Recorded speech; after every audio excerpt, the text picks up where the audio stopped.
علامہ صاحب ذرا یہ بیان فرمائیے گا کہ قرآن و حدیث کے اندر صبر کی کیا اہمیت آئی ہے؟ نحمدہ ونصلی علی رسولہ الکریم، اما بعد فاعوذ باللہ من الشیطان الرجیم، بسم اللہ الرحمن الرحیم۔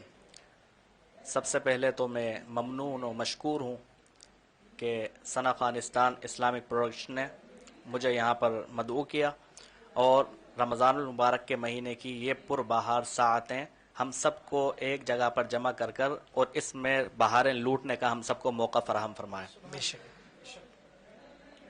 قرآن پاک میں اور احادیث مبارکہ میں صبر کے حوالے سے بہت سی آیات بھی ہیں اور بہت سی احادیث مبارکہ بھی ہیں۔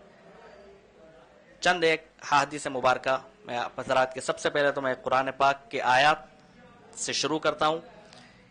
سورہ بقرہ میں اللہ تبارک و تعالی ارشاد فرماتا ہے وَاسْتَعِينُوا بِالصَّبْرِ وَالصَّلَاةِ وَإِنَّهَا لَكَبِيرَةٌ إِلَّا عَلَى الْخَاشِعِينَ، کہ مدد چاہو صبر کے ساتھ اور نماز کے ساتھ، وَإِنَّهَا لَكَبِيرَةٌ إِلَّا عَلَى الْخَاشِعِينَ، اور بے شک یہ بھاری چیز ہے لیکن جو اللہ کی طرف جھکنے والے ہیں ان کے لیے بھاری چیز نہیں۔ اللہ اکبر، سبحان اللہ۔ اسی طرح ایک اور مقام پر اللہ تبارک و تعالی اسی سورہ بقرہ میں صبر کے حوالے سے ارشاد فرماتا ہے ایمانداروں کو مخاطب کر کے، یا ایھا الذین آمنوا استعینوا بالصبر والصلاۃ ان اللہ مع الصابرین، کہ اے ایمان والو صبر اور نماز کے ساتھ مدد چاہو، بے شک اللہ تعالی صبر کرنے والوں کے ساتھ ہے۔ سبحان اللہ۔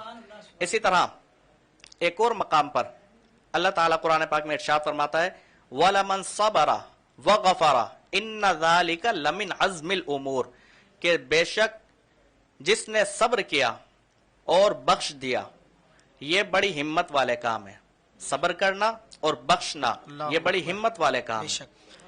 اسی طرح قرآن پاک کے اور مقام پر اللہ تعالیٰ ارشاد فرماتا ہے وَاصْبِرْ وَمَا صَبْرُكَ إِلَّا بِاللَّهِ، سورہ آل عمران کے اندر اللہ تعالیٰ ارشاد فرماتا ہے یا ایھا الذین آمنوا اصبروا، اس سورت کے اندر بھی اللہ تعالیٰ نے صبر کا حکم دیا ایمان والوں کو کہ اے ایمان والو صبر اختیار کرو۔ اسی طرح بے شمار مقامات پر اللہ تبارک و تعالیٰ نے قرآن پاک میں ارشاد فرمایا کہ صبر کرو، ایمان والوں کو صبر کا حکم دیا، اور کہیں پر اللہ تعالیٰ نے انعام بھی عطا فرمایا کہ ان اللہ مع الصابرین، کہ بے شک اللہ تعالیٰ صبر والوں کے ساتھ ہے، اور صبر کرنا اور بخش دینا یہ بڑی ہمت کے کام ہے۔ علامہ صاحب یہ بیان فرمائیے گا کہ صابرین جو صبر کرنے والے ہیں ان کے لیے کیا انعامات ہیں رب تبارک و تعالیٰ کی طرف سے؟ صابرین بندے کے لیے بے شمار انعامات ہیں۔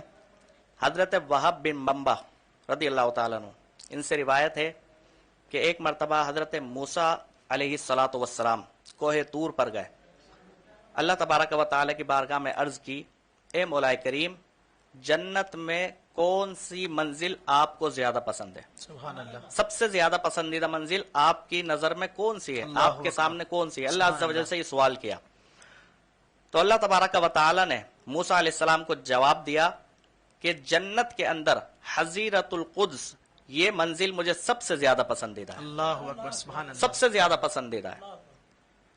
موسیٰ علیہ السلام نے عرض کی اے رب ذوالجلال وہ منزل ایسی منزل ہے کہ تیری بارگاہ میں سب سے زیادہ پسندیدہ ہے، مولا یہ بھی ارشاد فرما کہ اس منزل میں رہیں گے کون لوگ؟ سبحان اللہ۔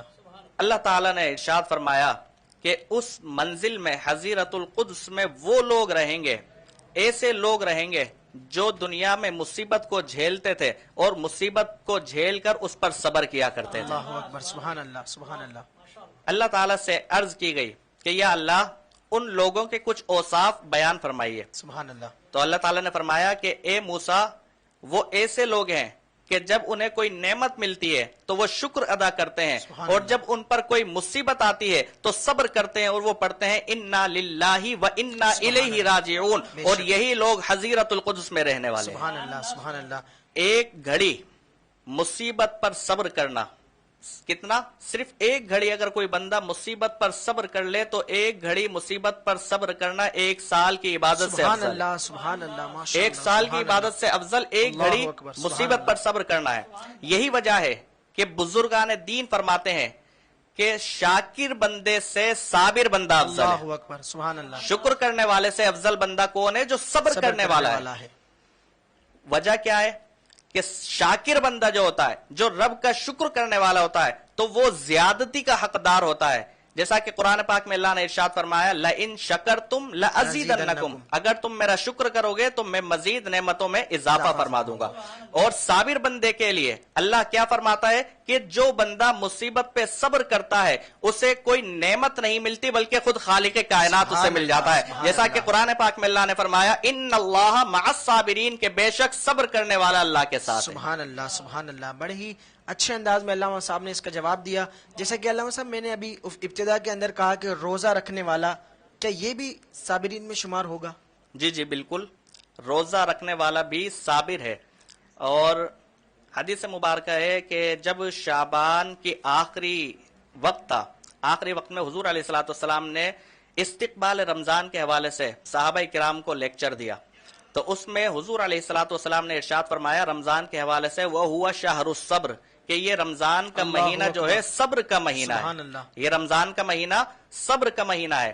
اور پھر قرآن پاک میں اللہ ارشاد فرماتا ہے کہ انما یوفی الصابرون اجرہم بغیر حساب، کہ بے شک صبر کرنے والے کو پورا پورا اجر دیا جائے گا بلا حساب، سبحان اللہ بلا حساب، سبحان اللہ۔ یعنی جتنا بھی صبر کرے گا بلا حساب صبر کرنے والے کو اللہ اس کا پورا اللہ پورا اجر عطا فرمائے گا، سبحان اللہ۔ بغیر کمی کے، کوئی اس میں کمی نہیں ہوگی۔ اور پھر جو روزے دار ہوتا ہے، روزے دار کیا کرتا ہے؟ روزے کے معنی ہے رک جانا، الامساک عن المفترات، یعنی کھانے سے پینے سے نفسانی خواہش سے رک جانا، اس کا نام روزہ ہے۔ جب بندہ روزہ رکھتا ہے تو یہ روزہ رکھنا یوں سمجھ لیجئے کہ یہ بھی صبر کی ایک قسم ہے، کیونکہ اس کے سامنے کھانا بھی آتا ہے، روزہ دار کے سامنے پینا بھی آتا ہے، پانی بھی آتا ہے، کھانا بھی آتا ہے، اور نعمتیں اللہ کی ہر قسم کی آتی ہیں، لیکن روزے دار بندہ جو ہوتا ہے وہ نہ کھاتا ہے نہ پیتا ہے، بلکہ کیا کرتا ہے؟ روزے دار صبر کرتا ہے، کہتا ہے کہ جب افطاری کا وقت آئے گا تو میں روزہ افطار کروں گا۔ یہ اتنا بڑا صبر ہے کہ سحری کا وقت بند ہونے کے بعد سے افطار کے وقت تک بندہ صبر کرتا ہے کہ جب وقت آئے گا تو اس وقت میں افطار کروں گا، اللہ کے لیے روزہ رکھتا ہے۔ اور پھر حدیث مبارکہ ایک اور مجھے یاد آ گئی، حضرت ابو ہریرہ رضی اللہ تعالیٰ عنہ سے روایت ہے، متفق علیہ بھی ہے، بخاری شریف میں بھی حدیث ہے۔ حضرت ابو ہریرہ رضی اللہ تعالیٰ عنہ سے روایت ہے کہ حضور علیہ الصلوۃ والسلام نے ارشاد فرمایا کہ مومن کا عمل بڑھایا جاتا ہے، تضاعف الحسنۃ، مومن کا عمل بڑھایا جاتا ہے، نیکی ایک نیکی 10 گنا سے لے کر 700 گنا تک بڑھائی جاتی ہے، اللہ اکبر۔ الا الصوم، لیکن روزہ اللہ تعالیٰ فرماتا ہے کہ وہ میرے لیے ہے اور میں ہی روزے کی جزا دوں گا، سبحان اللہ۔ روزہ میرے لیے ہے اور میں ہی اس روزے کی جزا دوں گا، کیونکہ روزہ دار اپنی نفسانی خواہشات کو کھانے اور پینے کو میرے لیے چھوڑ دیتا ہے، تو لہذا روزہ یہ بھی صبر ہے اور اس کا حساب بے شمار اللہ تعالیٰ اپنی رحمتوں سے عطا فرماتا ہے۔ سبحان اللہ سبحان اللہ۔ تو ناظرین کرام یہ ایک میسج ہے ہمارے لیے کہ روزے دار کے لیے اللہ تبارک و تعالیٰ کے یہاں کتنا ثواب ہے، کتنا اجر و ثواب ہے۔ روزہ رکھنا یہ صبر کی قسم ہے، تو اس سے یہ معلوم ہوتا ہے کہ صبر کی بھی کچھ اقسام ہیں، تو کیا صبر کی کچھ قسمیں ہیں؟ یہ بیان فرمائیں۔ صبر کی بھی اقسام ہیں، حدیث مبارکہ کے حوالے سے میں کچھ اقسام اس کی بیان کرتا ہوں۔ حضرت عمر بن خطاب رضی اللہ تعالیٰ عنہ سے روایت ہے کہ صبر کی 2 قسمیں ہیں۔ ایک صبر تو وہ ہے جو مصیبت پر صبر کیا جاتا ہے، یہ صبر اچھا ہے، اور اس سے بھی زیادہ اچھا صبر وہ ہے کہ اللہ کے محارم سے رک جانا، اللہ اکبر۔ جو کام اللہ نے حرام کیے ہیں، جو کام اللہ نے منع کیے ہیں، ان کاموں سے رک جانا، یہ صبر کرنا مصیبت پر صبر کرنے سے زیادہ اچھا ہے۔ اسی طرح حضرت علی المرتضیٰ کرم اللہ وجہ الکریم سے بھی روایت ہے، فرماتے ہیں کہ رسول اکرم صلی اللہ علیہ وسلم نے ارشاد فرمایا کہ صبر کی 3 قسمیں ہیں۔ نمبر 1 مصیبت پر صبر کرنا، نمبر 2 اطاعت پر صبر کرنا، اور نمبر 3 معصیت سے صبر کرنا۔ مصیبت پر صبر کرنا، جو شخص مصیبت پر صبر کرے تو مصیبت پر صبر کرنے والے کے لیے اللہ تعالیٰ اس کے لیے لوح محفوظ میں لکھ دیتا ہے اس کے لیے 300 درجات سبحان اور اللہ، بے شمار اس کے لیے سبحان اجر اللہ، اللہ سبحان تعالیٰ اللہ۔ عطا فرماتا ہے، اور اس کو جنت میں بلند درجے اللہ تعالیٰ عطا فرمائے گا۔ اور پھر جب روزہ صبر والا جو ہوتا ہے، جو صابر ہوتا ہے، صبر کرنے والا ہوتا ہے، تو اس کے دو جو درجے ہیں، دو درجوں کے درمیان اتنا فاصلہ ہوگا جیسا کہ زمین سے لے کر آسمان تک، سبحان اللہ، سبحان اللہ، اتنا فاصلہ سبحان دو اللہ۔ درجوں کے درمیان ہوگا۔ اللہ اکبر۔ اسی طریقے سے جو اطاعت پر صبر کرتا ہے، یعنی اللہ نے جو چیزیں ہم پر فرض کی، اطاعت اللہ کی اطاعت کرتا ہے، اطاعت میں مشقت کرتا ہے، مشقت کو جھیلتا ہے، پریشانیوں کو، تکلیف کو برداشت کرتا ہے، اطاعت پر صبر کرتا ہے، تو اللہ تعالیٰ اس خوش نصیب کو 600 درجات جنت میں عطا سبحان فرماتا ہے۔ اللہ۔ اب ان 600 درجات میں سے دو درجوں کے درمیان فاصلہ اتنا ہوگا کہ زمین کی شروع کی حد سے لے کر زمین کی آخری حد تک اتنا فاصلہ ان دو درجوں کے درمیان ہوگا۔ اللہ اکبر۔ اور تیسرا، جو بندہ معصیت پر صبر کرتا ہے، معصیت پر صبر کرتا ہے یعنی کہ اپنے آپ کو گناہوں سے روک لیتا ہے، اپنے آپ کو گناہوں سے بچا لیتا ہے، اپنے آپ کو گناہوں سے محفوظ کر لیتا ہے، تو اللہ تعالیٰ اس خوش نصیب کو 900 درجات جنت میں عطا فرمائے گا۔ سبحان اللہ، سبحان اللہ۔ ان دو درجوں کے درمیان اتنا فاصلہ ہوگا کہ زمین سے لے کر عرش کے آخری حصے تک اللہ اکبر۔ اتنا زیادہ اس میں درجہ ہوگا، اتنے زیادہ بلند درجات اللہ تعالیٰ معصیت پر صبر کرنے والے کو عطا فرمائے گا۔ سبحان اللہ، سبحان اللہ۔ ہم صاحب آخری سوال میرے پاس ہے کہ بزرگان دین کا صبر کے حوالے سے کیا تھا؟ ایک میسج دیجئے گا، ایک واقعہ بھی بیان کیجئے گا کہ بزرگان دین کا صبر کے حوالے سے کیا کانسیپٹ ہوا کرتا تھا، کیا معاملہ ہوا کرتا تھا؟ حدیث مبارکہ ہے حضرت ابو طلحہ کے حوالے سے کہ حضرت ابو طلحہ اور آپ کی زوجہ کا واقعہ صبر کے حوالے سے بڑا مشہور ہے۔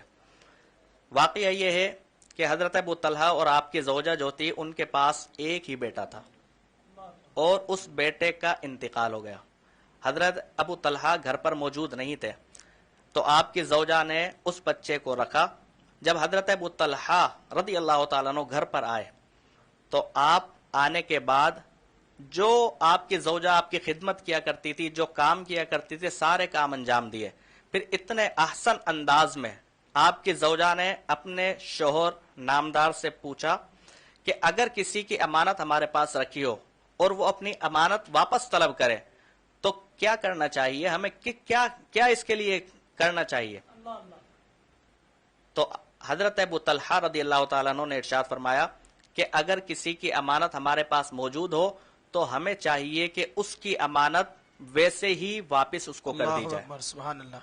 آپ کی زوجہ نے جب یہ الفاظ سنے، جب یہ بات سنی، تو آپ کی زوجہ کہنے لگی کہ اللہ تبارک و تعالی نے ہمیں جو بیٹا عطا فرمایا تھا، اس نے یہ اپنی امانت واپس لے لیے، میں نے اس پر صبر کیا سبحان اور اللہ۔ آپ بھی اس پر صبر اختیار سبحان فرمائیے۔ اللہ، سبحان اللہ۔ یہ میسج ہے، یہ انتہائی خوبصورت میسج ہے ان ماؤں کے لیے کہ جن کے بیٹے چھوٹی عمر کے اندر یا نوجوان دنیا سے چلے جاتے ہیں تو وہ شکوہ کر رہی ہوتی ہیں۔ بسا اوقات تو یہ دیکھا گیا ہے کہ وہ رب کی بارگاہ کے اندر شکوہ کرتی ہیں، رب یہ کیا کیا، جب لینا ہی تھا معاذ اللہ تو پھر دیا کیوں؟ اس طرح کے جو سوالات ہیں، تو ان کے لیے خوبصورت میسج ہے کہ اللہ تبارک و تعالیٰ کی چیز تھی، اللہ تبارک و تعالیٰ نے لے لی ہے، اور اس پر صبر کریں گے تو اللہ تبارک و تعالیٰ ہمیں انعام و اکرام سے نوازے گا۔ بڑی خوبصورت انداز میں علامہ صاحب صبر کی اہمیت کو بیان فرما رہے تھے۔ پروگرام کے آخر میں ایک کلام شامل کرتا ہوں اور اسی کے ساتھ ہی اپنے میزبان محمد اسد خان کو اجازت دیجیے گا۔ اگلے پروگرام تک کے لیے اللہ نگہبان۔